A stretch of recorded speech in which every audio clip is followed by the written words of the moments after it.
मैं doctor Tanveer Ahmad Sofi veterinary assistant surgeon Handwara अपने supervisor Mohammad Shafi खोजरी साहब के हमरा बाकी हैकर में आया हूँ अपने प्रोग्रेसिव ब्रीडर मोहम्मद रमज़ान कार साहब के पास, ताकि इनकी सक्सेस स्टोरी इनकी ही ज़बानी सुनने, ताकि जिन भी लोगों के पास ये कहानी इस वीडियो के ज़रिए पहुँचे जो भेड़ पालन में दिलचस्पी रखते हों और इस सन्नतकारी के ज़रिए अपनी माशी हालात को बेहतर बनाने के ख्वाह हों, वो इस वीडियो के ज़रिए हौसला अफजाई हासिल कर सकें। तो कार साहब आपने कब इस पेशे को चुना और क्या सोच के चुना? पहले मैं शुक्रिया करना चाहता हूँ आप लोगों का, महकमे शीप हस्बेंड्री का। आप आज अपना कीमती टाइम निकाल कर मेरे पास आए। मैंने भी अपना कीमती टाइम ही निकाला, क्योंकि ऑफ सीज़न चल रहा है अब कश्मीर में, क्योंकि अब बर्फ़बारी का सीज़न स्टार्ट होने वाला है, क्योंकि कल से नवंबर स्टार्ट है। मैंने इस पेशे को चुना है 2013 में, अक्टूबर का महीना था जब मैंने इस पेशे को चुना। इस पेशे को चुनने के साथ साथ मैंने ये भी साथ में रखा कि मैं इसको अपने जो आजकल की बेरोज़गारी है, यहाँ 2013 में भी बेरोज़गारी थी, आज 2023 है, आज भी बेरोज़गारी है। 10 साल बीत गए, मुकम्मल हो गए मेरे पेशे को 10 साल। मैंने इसी हवाले से इस पेशे को चुन लिया कि मैं इस पेशे से एक तो खुद अपना रोज़गार चुन लूँ, दूसरा मैं उन लोगों तक मैसेज जो बेरोज़गार नौजवान हैं, जो बड़े अच्छे घरों के रहने वाले हैं। जैसे आपको लग रहा है कि आज सब माँ बाप परेशान हैं, मेरे बेटे ने तालीम हासिल की, अब वो ये बेरोज़गारी के आलम में जूझ रहा है। उसके साथ साथ माँ बाप को ये भी डर है कि कहीं ये ड्रग पेटलर ना बने, कहीं ये ड्रग के पीछे ना जाए। उन लोगों के लिए मैंने एक जहन में सोच कर मैं मैसेज एक रखी है कि मैं जब इस पेशे को चुन लूँगा तो उसके साथ साथ उनका भी कुछ अजाला हो जाए, वो इस लत से, जो ड्रग की लत है, उससे दूर रहे।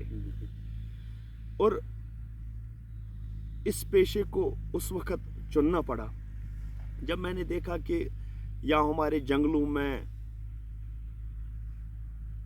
जो बकरवाल लोग हैं, जो पुंछ राजौरी से तकरीबन 200, 300, 400 किलोमीटर क्रॉस करके हमारी वादियों में आ रहे हैं, उनसे भी बात करके उन्होंने बताया कि इस काम में बहुत अच्छा फ़ायदा है यहाँ पर, क्योंकि जम्मू कश्मीर एक ऐसी स्टेट है जिसमें मटन सबसे ज़्यादा खाया जाता है।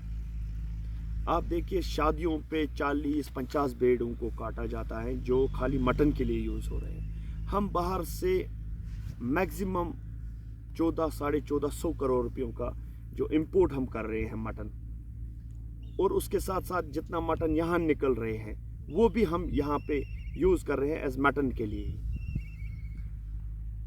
महकमे शीप हस्बेंड्री के हवाले से मैं एक बात बताऊं, जब मैंने स्टार्ट किया मुझे कोई नॉलेज नहीं थी इसके बारे में। मैंने खाली चौपान लोगों से और बकरवाल लोगों से और कई लोग मिले मुझे जिनके पास 8-10 भेड़ थे, उनसे मिलके के बाद मैंने स्टार्ट किया, मगर मेरे पास कोई नॉलेज नहीं थी। मगर शीप हस्बेंड्री डिपार्टमेंट ने के पास जब मैं गया, जब मैंने 6 भेड़ों से स्टार्ट किया, मैं उनके पास गया, उन्होंने मेरे अंदर कुछ देखा कि इसके अंदर है कुछ करने का जज्बा है इसके अंदर। उन्होंने भी मेरे पीछे बहुत सारी मेहनत की, मैंने भी मेहनत की। जब तक मैं मेहनत न करूं उनकी मेहनत ज़ाया थी, मगर उन्होंने भी बहुत सारी मेहनत की, तभी मैं आज इस सक्सेस रेट पर हूँ। 10 साल बीत गए। अक्टूबर का महीना था, 15 अक्टूबर था जब मैंने बेड स्टार्ट किया 2013। आज अक्टूबर का आखिरी दिन है, कल से नवंबर स्टार्ट होगा। मेरे 10 साल मुकम्मल हो गए हैं। मगर इन 10 सालों में जितनी प्रोग्रेस मैंने की है, मैं कह रहा हूँ कि हम बेरोज़गारी को उस वक़्त मार दे सकते हैं अगर हम एग्रीकल्चर सेक्टर में जो इलाइट सेक्टर्स हैं उनमें अगर हम जाएंगे, उसमें sheep husbandry, animal husbandry, apiculture, sericulture, fishery, ये सब मिलके एक फैमिली बन जाती है। जब मैं भी शीप हस्बेंड्री के साथ मिला, मैं भी इस फैमिली का हिस्सा बना। बहुत सारे ब्रीडर्स, आप देखिए आज वलवला है भेड़ों का। जब मैंने भेड़ स्टार्ट किया हमारे गांव में 50 भेड़ है, आज मेरे गांव में तकरीबन 1100 भेड़ है। मैं मुबारकबाद दे रहा हूं उन नौजवानों को जो पढ़ने लिखने के बाद इस शोबे में गए और महकमे शीप हस्बेंड्री के साथ अपनी वाबस्तगी जाहिर की है, उनको भी मैं मुबारकबाद दे रहा हूँ। और मुबारकबाद के मुस्तहिक डिपार्टमेंट के मुलाजिम, जो ग्राउंड लेवल के मुलाजिम हैं, चाहे ASM है, वहाँ पे सुपरवाइज़र हैं, ALO हैं, इंस्पेक्टर्स हैं, डॉक्टर्स हैं, ये सब इस स्टोरी में मेरे ख्याल से मैं कह रहा हूँ जहाँ पर भी अगर ऐसी सक्सेस स्टोरी हैं, ऐसे नौजवान हैं, वो पहला क्रेडिट शीप हस्बेंड्री डिपार्टमेंट के इन मुलाजिम साहिबानों को, डॉक्टर साहिबानों को, हर एक को देना चाहिए, क्योंकि ये बहुत सारी मेहनत कर रहे हैं। महकमा शीप हस्बेंड्री का क्या किरदार रहा आपकी इस कामयाबी में? मैंने पहले जिक्र किया कि महकमा शीप हस्बेंड्री का अच्छा किरदार रहा, अच्छा रोल रहा। जिस वक्त भी आप देखिए पास्चर लैंडों से भेड़ वापस आए, वैक्सीनेशन का टाइम है, डोजिंग का टाइम है, हर एक मुलाजिम लगा हुआ है इस वक्त वैक्सीनेशन में। मुलाजिम कम है, भेड़ ज़्यादा है, ब्रीडर ज़्यादा है, पालने वाले बहुत सारे हैं। हर एक ब्रीडर के पास इस वक्त आप लेके सबसे कम भेड़ अगर किसी के पास है वो 10 या 20 है, अगर सबसे ज़्यादा भेड़ है वो 200 तक है, 250 तक। महकमे शीप हस्बेंड्री वो 200 तक है, 250 तक। महकमे शीप हस्बेंड्री के मुलाजिम आज मेरे ख्याल से सुबह 8 बजे निकल रहे हैं, रात के 8 बजे घर जा रहे हैं। ये वैक्सीनेशन का टाइम है। ENT, FMD, शीपॉक्स लायो, ये सारी वैक्सीनेशन देखकर, मैच का वैक्सीनेशन, सारे वैक्सीनेशन देखकर ये लोग जा रहे हैं, हर एक के घर जा रहे हैं उनको वैक्सीनेशन करने के लिए, डोजिंग करने के लिए। इसका अहम किरदार है। अगर ये लोग ये चीज़ नहीं करेंगे, मेरे ख्याल से कोई प्रोग्रेस, कोई सक्सेस नहीं होगा। ये तभी सक्सेस होंगे जब ये लोग इनके घर जा रहे हैं और वहाँ पे ये वैक्सीनेशन, डोजिंग सारा कुछ कर रहे हैं, तभी एक ब्रीडर सक्सेस हो सकता है। उन लोगों के लिए आपकी क्या मैसेज रहेगी जो इस पेशे में आना चाहते हैं? बड़ा अच्छा सवाल किया आपने डॉक्टर साहब। उन लोगों के लिए मेरी एक ही मैसेज रहेगी। पहले उनके माँ बाप के लिए एक मैसेज रहेगी, उसके बाद उनके लिए। माँ बाप अपने बच्चे को तालीम इसलिए न दे कि वो कल मुलाजिम लगे, वो तालीम इनको इस मकसद से दे ये कल इस समाज को सुधार सके, ये इस समाज को कल कुछ दे सके। अगर उसका मकसद ये चीज़ है कि ये कल मुलाजिम लगे, मेरे ख्याल से फिर ये तालीम बेकार है।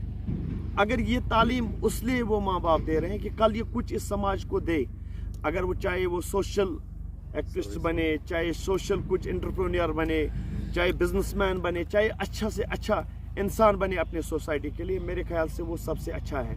अब मेरे मैसेज हैं उन बेरोज़गार नौजवानों के लिए जो खाली इस तलाश में हमारी नौकरी कब लगे। तालीम हासिल करने के बाद मैं कह रहा हूँ उनको एग्रीकल्चर सेक्टर ले, एग्रीकल्चर सेक्टर के एलाइड सेक्टर भी और एग्रीकल्चर सेक्टर भी।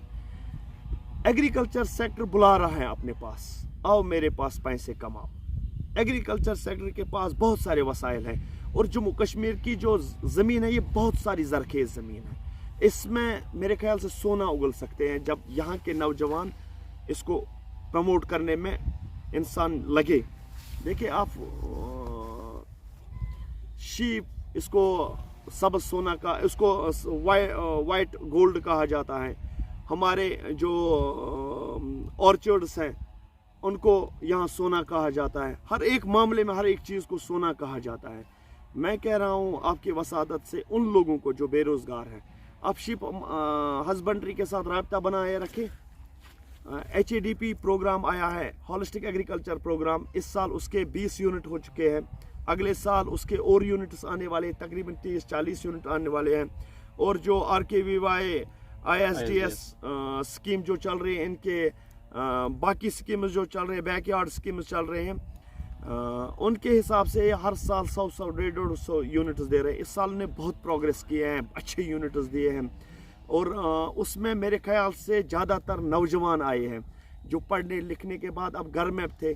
मेरे बहुत सारे नौजवानों के साथ राब्ता हुआ, उन्होंने बताया कि हम खुश हैं, हमें बेड 20-20, 10-10 मिले हैं, 50-50 मिले हैं, हम उनके साथ सारा स्पेंड टाइम कर रहे हैं। आप आए इस सेक्टर में, आप देखिए इसका मार्केट आपको नहीं ढूंढना है यहाँ पे जम्मू कश्मीर में। इसका मार्केट 12 महीने आपको यहाँ अवेलेबल है। क्यों 12 महीने? क्योंकि यहाँ पीक सीज़न और वीक सीज़न देखा जाता है कि जम्मू कश्मीर में विंटर का सीज़न आने वाला है। नहीं, बेड का पीक सीज़न 12 महीने है, क्योंकि मटन तब तक एक घर में चूल्हा नहीं जलता है जब तक न मटन हो, तब तक एक रेस्टोरेंट नहीं खुलता है सुबह जब तक न उसके जो मालिक होता है उसने मटन नहीं लाया होगा। इसका 12 महीने पीक सीज़न है यहाँ पे। और यहाँ पर एक बात मैं आपको कहना चाहता हूँ, जब यहाँ शादी या छोटे छोटे फंक्शंस होते हैं उसमें मटन सबसे ज़्यादा यूज़ होते हैं। और यहाँ जो बुजुर्गान दीन है वहाँ पे लोग अपनी उन आस्थानों पे जाके वहाँ मटन, वहाँ पहले बेड होने चाहिए, तभी बोल रहे हैं कि हमारा बच्चा अब आया, ये कामयाबी उसकी मिली है, हमने इस बेड को रखा था वहाँ के लिए। ये 12 महीने का सीज़न यहाँ पे है, पीक सीज़न है 12 महीने का। मैं कह रहा हूँ नौजवानों से और बेरोज़गार नौजवान जो खास कर पढ़े लिखे हुए हैं, उनके माँ बापों से कह रहा हूँ कि इन बच्चों को उस सेक्टर में ज़रूर, इस सेक्टर में ज़रूर लाए, एग्रीकल्चर सेक्टर में लाए। बाकी शुक्रिया। चक्कार साहब, आपका बहुत बहुत शुक्रिया, आपने अपना कीमती वक्त निकाला हमें दिया, इसलिए हम आपका बहुत बहुत शुक्रिया करते हैं। आपका भी बहुत बहुत शुक्रिया डॉक्टर साहब, आपने अपना कीमती टाइम, बिजी शेड्यूल से अपना कीमती टाइम निकाला और मेरे पास आए, क्योंकि आपका बिजी शेड्यूल आज बहुत ज़्यादा है, क्योंकि आपकी यूनिट्स आज हो रही हैं, आपकी टैगिंग हो रही है, आज वैक्सीनेशन हो रही है, डोजिंग हो रही है हर एक जगह। मेरे ख्याल से आपका बहुत ज़्यादा बिजी शेड्यूल है, क्योंकि मुलाजिम कम है डिपार्टमेंटों में, इससे आपका बिजी शेड्यूल ज़्यादा रहते हैं। आपका भी बहुत बहुत शुक्रिया। शुक्रिया।